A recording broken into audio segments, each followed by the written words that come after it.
Perlesevac, viento del este, viento del oeste.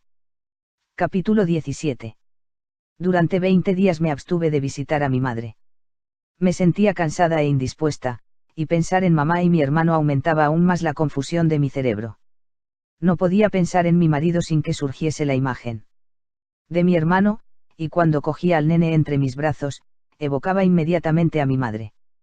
Pero presentarme a ella sin haber sido llamada, en las circunstancias que atravesábamos, me hubiese resultado sumamente embarazoso. ¿Cómo justificar mi visita? En las interminables horas de soledad, pasadas en el silencio de mi casa, tú sabes que el padre de mi hijo trabaja todo el día hasta el anochecer, mi fantasía desbordábase. ¿Cómo debía pasar la extranjera aquellos días tan largos?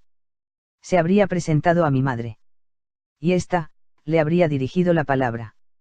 Desde luego, no ignoraba que las esclavas y concubinas hacían comentarios. Cuántas miradas furtivas en los rincones. La servidumbre debía de echar mano de cualquier pretexto para entrar a ver a la extranjera. En la cocina no se hablará más que de ella, de sus maneras, de su aspecto, de su conducta, de su modo de hablar, y de todos los discursos, hasta de eso estaba segura, acabarían con lamentaciones por haber dado hospitalidad en la casa a una extranjera, intercalando expresiones penadas por la hija de los Lee. Por último, mi hermano dio señales de vida. Una mañana. Estaba yo ocupada en bordar un par de sandalias para mi hijo, pues ya sabes que dentro de 7 días es la fiesta de la luminosa primavera. La puerta se abrió de pronto y apareció mi hermano sin hacerse anunciar. Llevaba la vestimenta china, y desde que volvió a la patria, nunca le vi tan parecido a los días de su adolescencia. La expresión grave de su rostro era la única diferencia. Se sentó sin saludarme, y empezó a hablar como si prosiguiese una conversación interrumpida horas antes. ¿Te haces cargo, Beilan?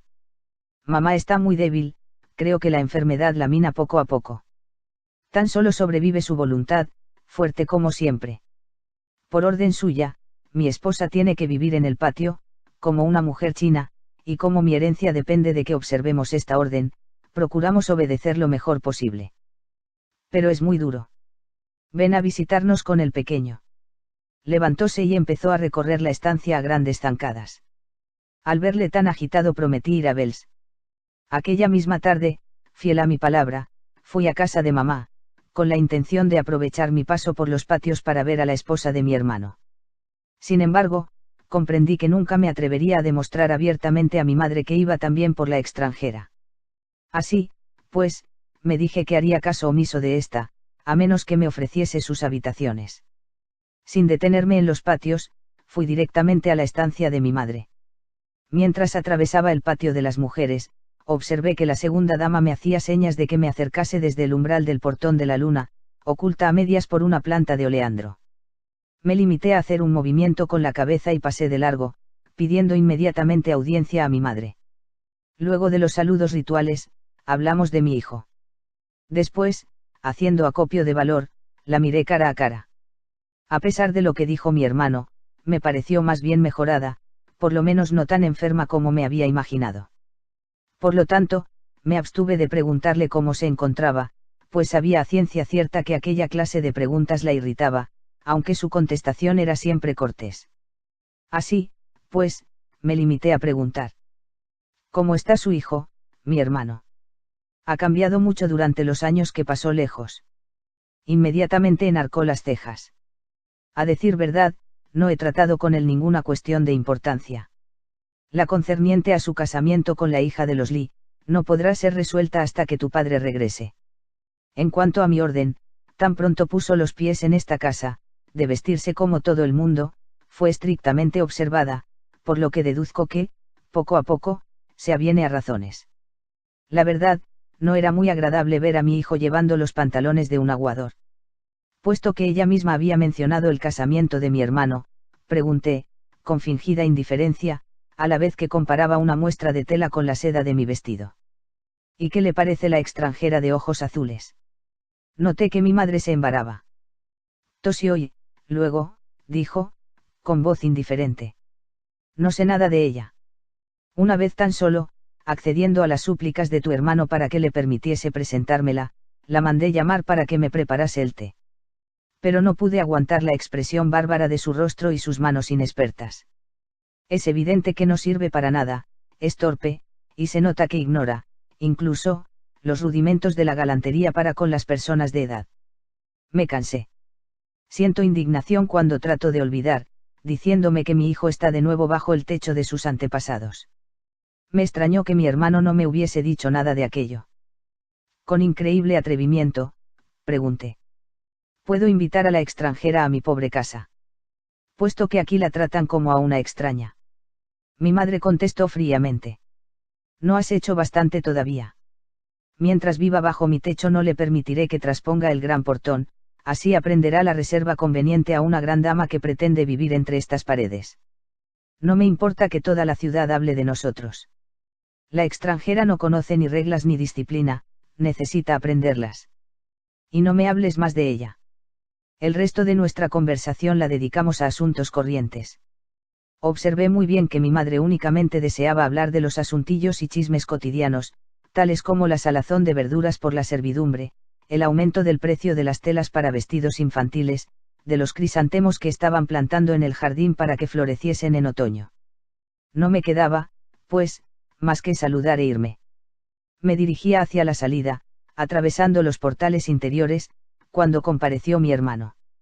Se había acercado a la gran puerta, según me dijo, porque tenía algo que decir al guardián.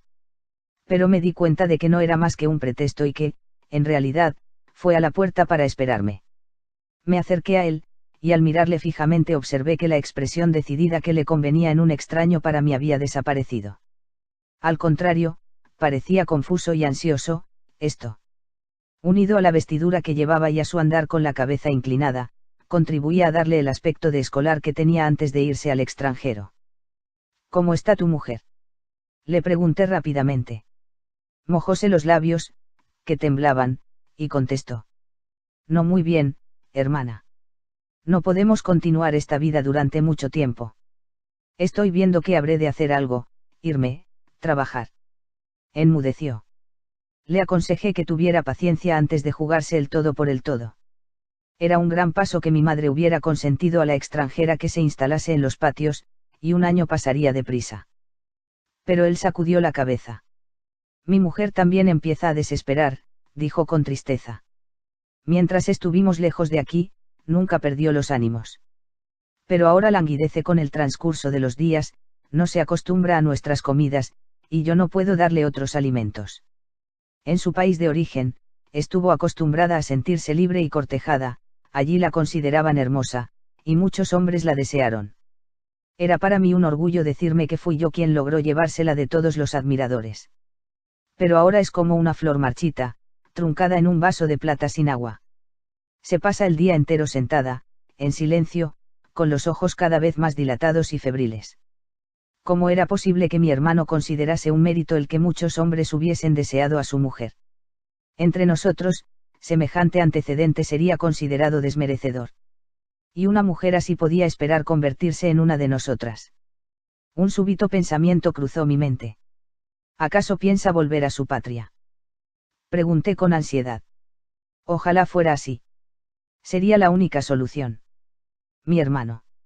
Hombre al fin y al cabo, la olvidaría pronto cuando el mar los separase, y cumpliría con sus deberes. Nunca olvidaré su expresión cuando oyó mis palabras. Si decide irse, dijo, mirándome con ojos que echaban llamas, la acompañaré. Y luego, con una violencia inesperada, si muere en esta casa, dejaré para siempre jamás de ser el hijo de mis padres. Con suavidad, le reproché el pronunciar unas palabras tan duras. Y él, sorprendiéndome, en verdad, emitió un ronco sollozo, dio media vuelta y se alejó con rapidez. ¿Qué hacer? Durante cortos minutos me quedé inmóvil, contemplando su curvado dorso, hasta que desapareció en el patio donde habitaba. Luego, venciendo una última incertidumbre, y siempre temerosa de mi madre, le seguí. Deseaba ver a la extranjera y, en efecto, la encontré en el patio interior. Llevaba una vestimenta exótica, una larga chaquetilla ceñida, de color azul oscuro, cortada de tal manera que no oprimía su garganta. Cuando llegué, se paseaba excitada, llevando en la mano un libro extranjero cubierto con ricas y sutiles estampas, constituyendo grupos en cada página.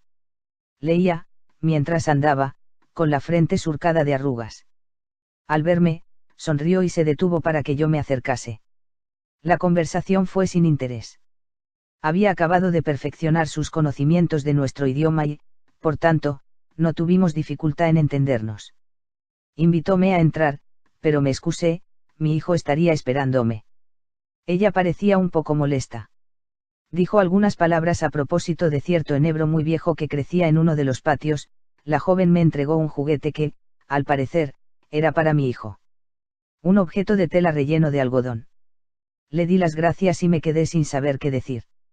Hubo una pausa, luego empecé a despedirme, sintiéndome entristecida al pensar que no podía hacer nada para ayudar a mi hermano ni a mi madre. Cuando quise irme, me cogió una mano y la retuvo entre las suyas. La miré y vi que 2 lágrimas fluían de sus ojos, que ella intentó disimular con un brusco movimiento de cabeza. Me sentí apiadada y, no sabiendo qué decir, le aseguré que volvería pronto a visitarla. Intentó sonreír, pero sus labios temblaban. Así pasó una luna más, y mi padre regresó. Aunque parezca extraño, interesóse inmediatamente por la esposa de mi hermano, que le fue simpática. Por Guangdama, supe que apenas franqueó la puerta principal inquirió si mi hermano había conducido a su mujer a la casa. Como le contestaron afirmativamente, cambió de vestido y anunció su visita a mi hermano tan pronto concluyese de comer. En efecto, compareció muy sonriente y amable, siendo recibido por mi hermano con los signos de respeto que le eran debidos. Inmediatamente comunicó su deseo de ver a la extranjera, y al comparecer ésta, se echó a reír a carcajadas, observóla atentamente y se puso a hacer comentarios en voz alta. No está mal para ser una extranjera, dijo de buen humor. Bien, bien, esto es nuevo en la familia. Habla nuestro idioma. Mi hermano, molesto por tanta desenvoltura, contestó secamente que se ocupaba en enseñárselo. Al oír esto, mi padre rió a más no poder. ¿Para qué, hijo? ¿Para qué? Las palabras de amor suenan con mayor dulzura cuando se las pronuncia en un idioma extranjero, ja, ja, ja. Mientras se dejaba dominar por aquel exceso de hilaridad, toda la grasa de su cuerpo temblaba. La extranjera no comprendía las palabras de mi padre, hablaba muy deprisa, con su vozarrón, pero la jovialidad que demostraba tuvo el efecto de reanimarla y, naturalmente, mi hermano se guardó muy bien de advertirle que el jefe de la familia le estaba faltando al respeto. Me he enterado de que mi padre la visita con frecuencia, y que bromea mucho sin preocuparse para nada de las conveniencias, le enseña nuevos modismos y maneras de decir las cosas. En cierta ocasión le envió dulces, y en otra, un limonero enano, de esos que se llaman de Buda, en un magnífico jarro verde. Mi hermano procura estar presente durante estas entrevistas. En cuanto a la extranjera, es una criatura que no se da cuenta de nada. Ayer, después de saludar a mi madre, fui a las habitaciones de la mujer de mi hermano para hacerle una breve visita. No me atrevía a incurrir en la reprobación de mamá visitándola más reposadamente, eso hubiera podido ser causa de que me prohibiera el acceso, sin más ni más, al patio de la extranjera. ¿Eres dichosa?, le pregunté. Sonrió de aquella manera que iluminaba todo su grave rostro. Casi, contestó.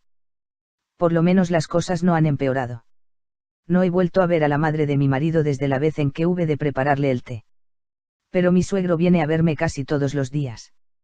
Es necesario ser paciente, dije. Llegará el día en que mi augusta madre acabará cediendo. La expresión de su rostro se endureció. Como si yo hubiera cometido un pecado. Dijo con voz ronca y vibrante. ¿Acaso es pecado amar y casarse? El padre de mi marido es el único amigo que tengo en esta casa. Es amable conmigo. Y preciso de amabilidad, créeme. No podré aguantar durante mucho tiempo esta opresión. Con un ligero movimiento nervioso de su cabeza echó atrás los cabellos cortos y rubios que le caían sobre la frente. En sus ojos leí una expresión encolerizada. Vi que miraba hacia los otros patios, y seguí la dirección de sus ojos. Míralas, ahí están otra vez. Exclamó. Para esas yo soy como un juguete, no puedo resistir que me miren así. Porque vienen siempre a curiosear y señalarme con el dedo. Al hablar así me indicaba con la cabeza el portón de la luna, donde se habían agrupado las concubinas, y media docena de esclavas con sus niños, pero se veía claramente que miraban en dirección a la extranjera, riendo entre ellas, indiferentes a mi expresión reprobadora, fingiendo no verme. Por último, la extranjera me obligó a entrar, de un empujón, en la estancia, cerrando la puerta en la nariz de las curiosas. No puedo aguantarlas, dijo furiosa. No entiendo lo que dicen, pero sé que hablan de mí desde por la mañana hasta la noche. Intenté calmarla. No prestes atención. Son muy ignorantes. Pero ella sacudió la cabeza. Esto ya va durando demasiado. No puedo más. Frunció el entrecejo y calló, absorta en sus pensamientos. Yo también guardaba silencio, a su lado, en la amplia habitación donde reinaban las sombras. Por último, ya que no acertábamos a decirnos nada, miré a mi alrededor. Se podía ver que había verificado algunos cambios en el local, para darle un aspecto lo más occidental posible. Observé algunos detalles extraños. Por ejemplo, en las paredes había colgado, sin orden ni concierto, algunos cuadros, y entre ellos varias fotografías con marcos. Al darse cuenta de que los miraba, su rostro se suavizó. Estos son mis padres, dijo, y aquellas mis hermanas. ¿No tienes hermanos? Sacudió la cabeza, contrayendo un poco los labios. No, pero ¿qué más da? Nosotros no somos una gente que únicamente se preocupa de los hijos. No comprendí. Me levanté para mirar los cuadros. El primero reproducía a un anciano de aspecto grave, con una barbita blanca en punta. Sus ojos eran como los de la extranjera, tempestuosos, con los párpados hinchados. Tenía la nariz puntiaguda y calva la cabeza. Mi padre es profesor de la universidad donde encontré por primera vez a tu hermano, dijo, mirando la fotografía con nostalgia. Al verle en esta habitación, me parece fuera de lugar, añadió en voz baja y temblorosa. Pero lo que, al principio, no podía mirar es la fotografía de mi madre. Se puso en pie y habló a mi lado. Yo, comparada con ella, resulto de muy corta estatura. Separó sus ojos de la segunda fotografía, sentóse, cogió de encima la mesa un retazo de tela y se puso a bordar. Nunca la había visto dedicada a aquel trabajo, y me extrañó la curiosa cajita de metal en que introducía la yema de su dedo, era algo muy distinto de nuestros dedales constituidos por un anillo apropiado al dedo medio. Manejaba la aguja como un cuchillo. No dije nada y curioseé la fotografía de su madre, una mujercita delicada, no exenta de cierta gracia, a pesar de la manera poco decorosa de peinar sus blancos cabellos, en forma de aureola. La hermana de la extranjera tenía un parecido extraordinario con su madre, aunque aparecía muy joven y sonriente. ¿Tienes muchos deseos de ver otra vez a tu madre? Pregunté discretamente.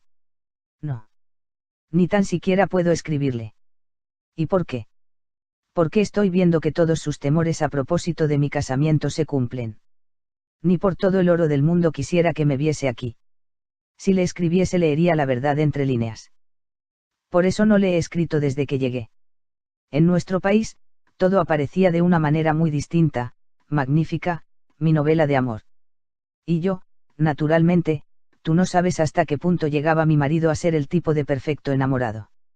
Me hablaba con cálidas palabras, mucho más originales e interesantes que las de todos mis otros enamorados, estos, comparados con él, me daban la impresión de ser fastidiosos y vulgares. Un amor expresado como tu hermano lo hacía era una novedad. Pero mi madre no se sentía muy tranquila, y nunca logramos hacerle perder el miedo. ¿De qué tenía miedo? Pregunté, perpleja. Que yendo tan lejos no fuese yo dichosa, y que los padres de mi marido no aprobaran el casamiento y procurasen hacerme la vida imposible. Y eso es precisamente lo que ocurre. Ignoro a ciencia cierta cómo, pero me parece haber caído entre las mallas de una red. Aquí, confinada entre estas cuatro paredes, mi imaginación vuela. ¿Qué dicen todos los que me rodean? ¿Qué piensan de mí? Quisiera leer en sus rostros, pero no lo consigo. Son tan impasibles. Por la noche, hasta me da miedo. A veces veo la cara de mi marido como las demás, lisa, imperturbable. Allí, en mi país, parecía uno de los nuestros, pero un poco más fascinador, una amabilidad como no había conocido nunca. Pero aquí. Hay momentos en que me parece verlo como se desvanece en las sombras de este extraño mundo. Hasta parece que me huye, como diría. Siempre estuve acostumbrada a oír expresar con franqueza los sentimientos. Ah, la alegría de vivir. Aquí, por el contrario, todo es silencio, reverencias, miradas oblicuas. Me importaría poco no gozar de libertad, sí, por lo menos, supiese lo que todo esto oculta. ¿Sabes? En cierta ocasión, en mi país, dije que por amor a tu hermano estaba dispuesta a hacerme china o tentote. Pues bien, no puedo, me es imposible. Seré americana hasta la muerte. Se desahogaba en mí, con rostro confuso y ademanes convulsivos, tan pronto en su idioma como en el nuestro. Nunca imaginé que pudiera haber en ella tantas ideas inexpresadas. Habló con la fluidez del agua que emana de una roca. Jamás vi a una mujer mostrando su corazón tan al desnudo. Grande era mi turbación, y a esto se unía una vaga sensación de piedad. Estaba allí, pensando en lo que podría contestar, cuando mi hermano compareció de la contigua habitación y, sin prestarme atención, acercóse a la extranjera. Se arrodilló a su lado, cogióle las manos, que ella había dejado caer en su regazo, y se las llevó a las mejillas, inclinando la cabeza como si lo hubiese oído todo. Yo me quedé indecisa, no sabiendo si debía irme. Por último, mi hermano elevó hacia ella su rostro descompuesto y murmuró, con cierta dificultad: Mary, Mary, nunca te oí hablar así. ¿Acaso ya no tienes confianza en mí? En tu país me decías que adoptarías mi nacionalidad, compartiéndola conmigo. Si no puedes, si te es imposible, pues bien, a fin de año nos jugaremos el todo por el todo y me haré americano como tú. Y si eso no fuese posible, nos iremos a otro país, adoptaremos otra raza, ¿qué más da, con tal de estar juntos, y que nunca puedas dudar de mí, ni de mi amor?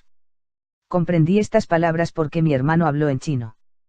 Luego, empezó a murmurar frases en otro idioma y ya no pude entender lo que decía. Pero vi que la extranjera sonreía, y comprendí que por amor a mi hermano estaba dispuesta a cualquier cosa. Inclinó su cabeza sobre el hombro de él y los dos callaron, palpitantes. Me sentí avergonzada y retíréme, encontrando cierto alivio en el hecho de reñir a las esclavas que curioseaban ante la cancela. No podía, naturalmente, echar una filípica a las concubinas de mi padre, pero tuve cuidado en recalcar ciertas expresiones que dije a las esclavas, dirigidas también a las otras. Ninguna de las concubinas comprendía que aquella era una curiosidad indigna y descarada. La más gorda, que masticaba un caramelo, dijo, chasqueando la lengua: a una persona tan ridícula y de aspecto tan extraño, no le debe asombrar que la miren y se rían a su espalda. Esa mujer es humana y tiene los mismos sentimientos que nosotras, contesté con toda la fría severidad de que fui capaz. Pero la concubina se limitó a encogerse de hombros, y continuó masticando, secándose los dedos en las mangas con mucho cuidado. Me fui encolerizada, y al llegar cerca de casa me di cuenta de que mi cólera era más bien en favor de la esposa de mi hermano que en contra.